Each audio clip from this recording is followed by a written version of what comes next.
বিসমিল্লাহির রহমানির রহিম। আমি শহীদুল ইসলাম বাবুল, ঢাকা ৭-এর একজন মনোনীত প্রার্থী। নমিনেশনের বিএনপি নমিনেশনের আমি একজন এমপি প্রার্থী। আমি রাজনীতির সাথে জড়িত আছি প্রায় ৩৫ বছর। দীর্ঘ সময় যাবৎ রাজনীতির সাথে জড়িত। আমি প্রথম এই ২৯ নম্বর ওয়ার্ডের ছাত্র দলের সভাপতি হিসাবে দায়িত্ব নিয়ে রাজনীতি শুরু করি। পর্যায়ক্রমে ছাত্র দলের রাজনীতিতে তখন চকবাজার থানার সহসভাপতি এবং ঢাকা মহানগর দক্ষিণের সদস্য ছিলাম। তখন থেকে রাজনীতির পাশাপাশি সামাজিক উন্নয়ন সোশ্যাল ওয়ার্কের সাথে জড়িত হই। এলাকার ভালো মন্দ কাজকর্ম করতে থাকি। আমাদের এই এলাকা প্রতি বছর ২-৩ বার অগ্নিকাণ্ডে লিখিত হইত। অনেক বড় অগ্নিকাণ্ড হতো, যেহেতু এটা এই ওয়ার্ডটি বুড়িগঙ্গা নদীর তীরে। এই বুড়িগঙ্গার তীর হওয়ায় অনেক কাঁচা বাড়িঘর এইখানে ছিল। তাই অগ্নিকাণ্ড হলে দেখা যেত যে এক পাশ থেকে আরেক পাশ শত শত বাড়ি আগুনে, অগ্নিকাণ্ডে অনেক মানুষও মারা যেত, ঘর বাড়ি চলে শেষ হয়ে যেত। তখন থেকে আমি অগ্নিকাণ্ড যাতে না লাগে, অগ্নিকাণ্ড লাগলে তখন আমরা মেডিকেল টিম এবং দুস্থদের মাঝে ত্রাণ বিতরণ তখন ছাত্র দলের পক্ষ থেকে আমরা করতাম, মেডিকেল টিম। পাশাপাশি যখন দেখলাম যে এই এলাকার রাস্তাঘাট অনেক সরু, যেহেতু পুরান এলাকা, তাই ১৯৯৪ সালে রাস্তা বড় করার উদ্যোগ নেই। তখন সম্ভব হয় না। ১৯৯৬ সালে একটি বড় অগ্নিকাণ্ড হয়। তখন ছাত্র দলের নেতা হিসেবে এবং এই এলাকার একটি সংগঠনের সভাপতি আমি ছিলাম, ঐশ্বরিক সংঘ, এবং আমার সংগঠন এবং ছাত্র দলের নেতৃবৃন্দ এলাকার যুবকদের সাথে নিয়ে এই ২৯ নম্বর ওয়ার্ডের সমস্ত রাস্তাঘাট আমরা বড় করি, যাতে ফায়ার ব্রিগেডের গাড়ি ঢুকতে পারে। এবং তখন থেকেই আমরা এই আন্দোলন চালাই যে রিলিফ নয় রাস্তা চাই, বাঁচার মতো বাঁচতে চাই।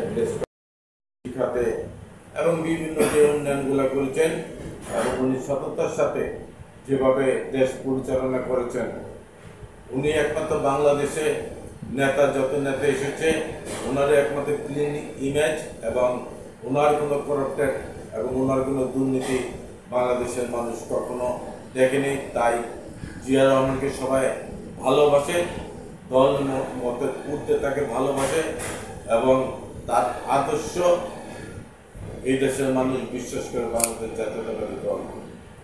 এখন জিয়া রহমানের উত্তরসূরি আমাদের অ্যাক্টিং চেয়ারম্যান তারেক সাহেব অত্যন্ত পরিশ্রম করছে দলের প্রতি। দল সুসংগঠিত, সবসময় উনি ঐক্য কথা বলে এবং দলকে সুসংগঠিত রেখে কাজ করে।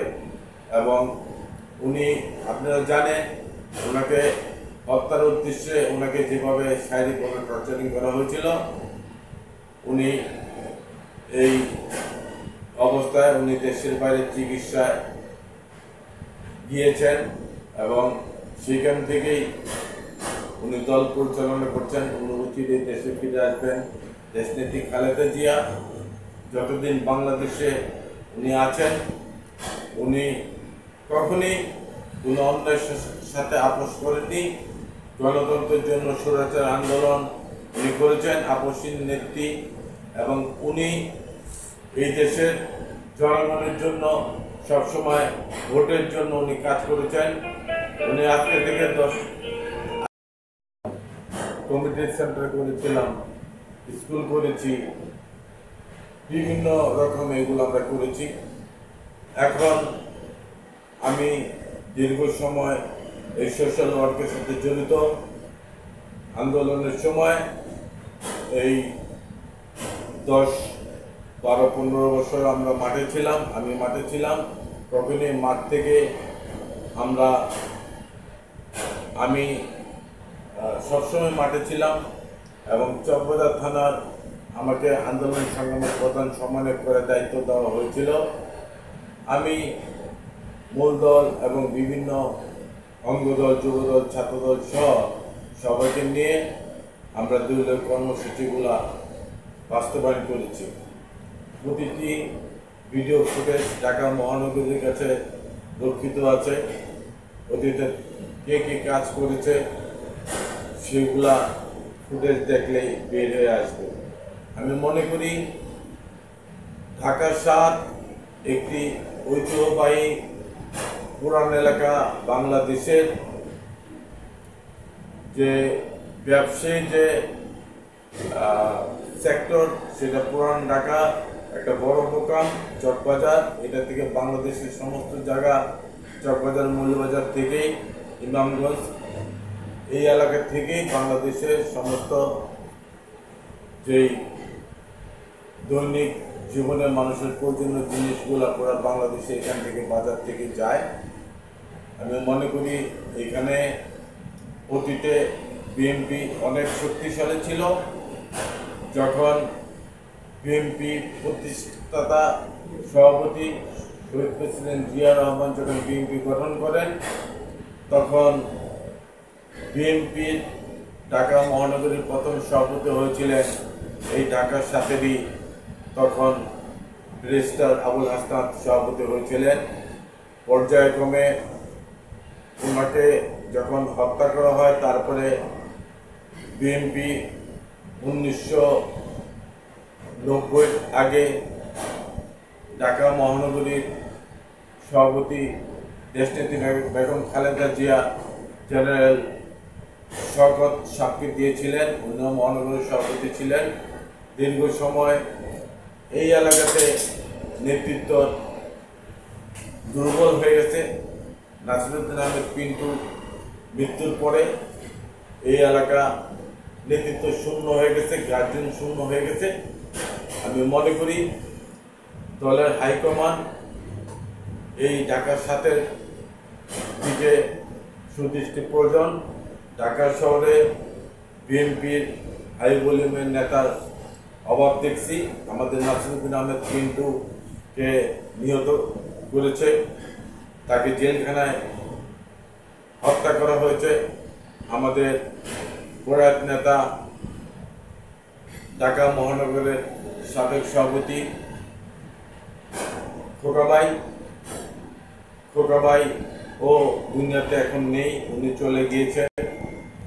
তাই এই এলাকার নেতৃত্ব অনেক সিনিয়র নেতৃত্ব এখন নেই।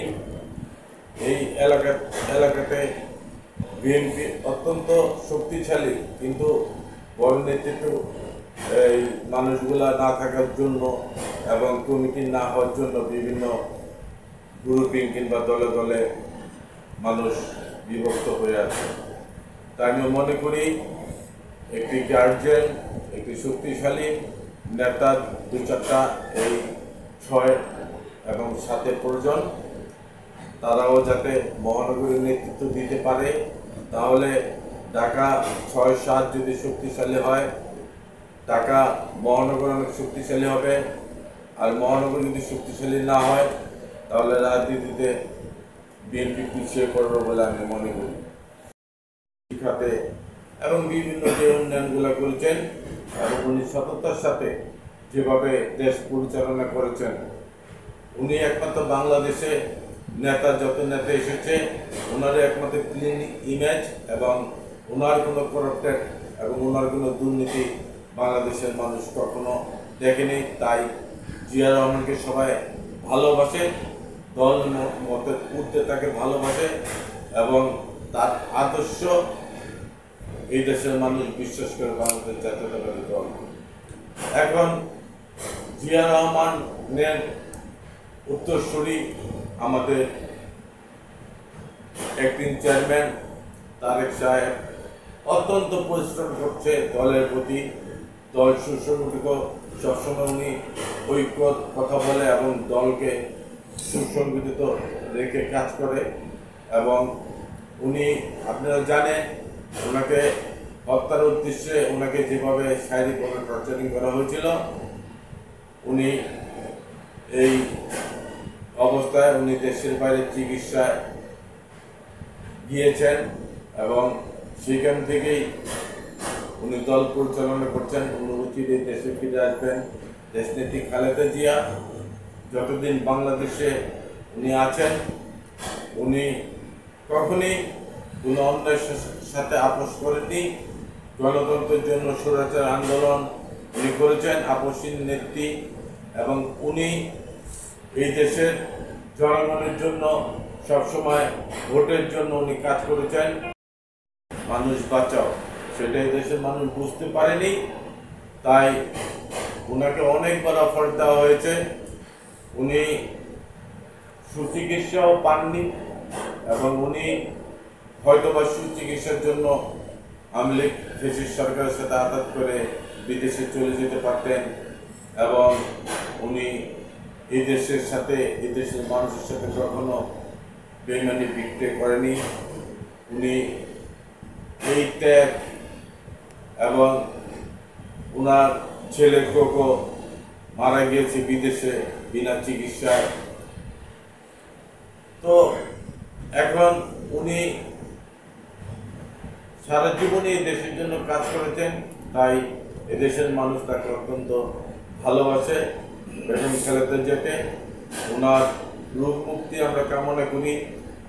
আমাদের নেত্রী যেহেতু আবার নির্বাচনে উনি আসবেন, আমাদের মাঝে আসবেন, ওনার শারীরিক যে অবস্থা যতটুকু হয়তোবা কিছু তো পরিচালনা করবেন।